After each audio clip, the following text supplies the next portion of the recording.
కాకుమన మండలం గెరిగిపాడు. నా పేరు కొచ్చెల నాగేశ్వరరావు. పెన్షన్లో 4-5 సంవత్సరాల నుంచి వస్తున్నాయి. మాకు ఇప్పుడు వచ్చిన పేర్లని ఆపేశారు. తీరా ఈ పరేపటికి మన సిబ్బంది సొసైటీ పంచాయతీ సిబ్బంది ఈపోతున్నప్పుడు సెక్రటరీ వచ్చి తీసుకెళ్ళిపోయాడు. వీళ్ళు ఆపేసేయండి వద్దని రౌండ్ చుట్టుకొని వెళ్ళి పేపర్లో చూసినాక తీసుకొని వెళ్ళిపోయాక మరి ఏంది ఆపారని అడిగితే 2 రోజులకి ఇస్తామన్నారు. 2 రోజుల్లో చూసాము.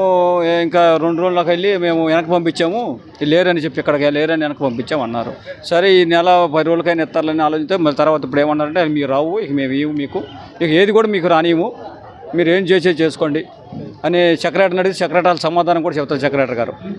ఎందుకంటే మీరు వైసీపీకి ఓటింగ్ వేసారని మాకు అనుమానం ఉంది, అందుకని మీ ఆపేస్తున్నాము అని 11 పేర్లు మా తీసేసి వచ్చిన పేర్లు మాకు అందరికి ఎత్తున్నారు. అందరూ ఉన్నాయి. వైసీపీ కాదు 5 సంవత్సరాలు వచ్చేవాడి, 30 సంవత్సరాల నుంచి వచ్చేవాడి, 40 సంవత్సరాల నుంచి వస్తున్నాయి పిచ్చి గారికి. అందరూ ఆపేశారు.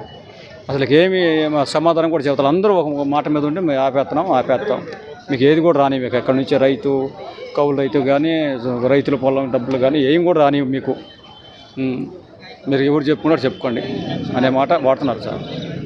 మాకు న్యాయం కావాలండి, న్యాయం చేయమని, మా పెన్షన్ మాకు ఇప్పేయమని మేము కోరుకుంటున్నాం సార్. మంచాల సుబ్బయ్య.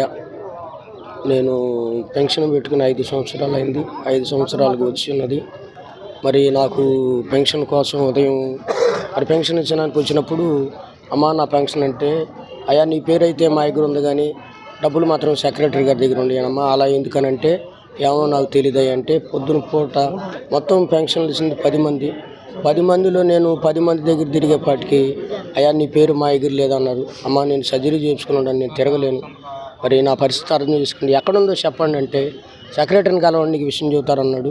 అయ్యా 12 గంటలకు సెక్రటరీ గారి దగ్గరికి వెళ్తే నీ పేరు ఏరిపేరు చేయాలి, అప్పుడు నీ పెన్షన్ ఇస్తానంటే ఎందుకని సార్ నా పేరు అంటే, సార్ నేను సర్జరీ చేయించుకున్నాను, గుండె ఆపరేషన్ చేసినాను, మరి నాకు బిడలైపు కావాలి, నాకు డబ్బులు కావాలి సార్, దయచేసి నా బాధను ఆలకించుకోమంటే అయ్యా ఇప్పుడు కాదు 2 రోజులు ఆగిరమ్మన్నాడు.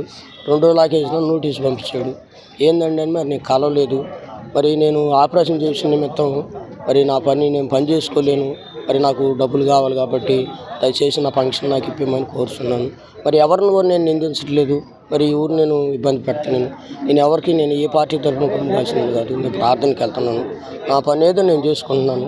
నేను చదువులేని వాడిని, పనికి రాని వాడిని, నేను సర్జరీ చేయించుకున్నాను కాబట్టి నా పెన్షన్ నాకు ఇప్పమని కోరుతున్నాను.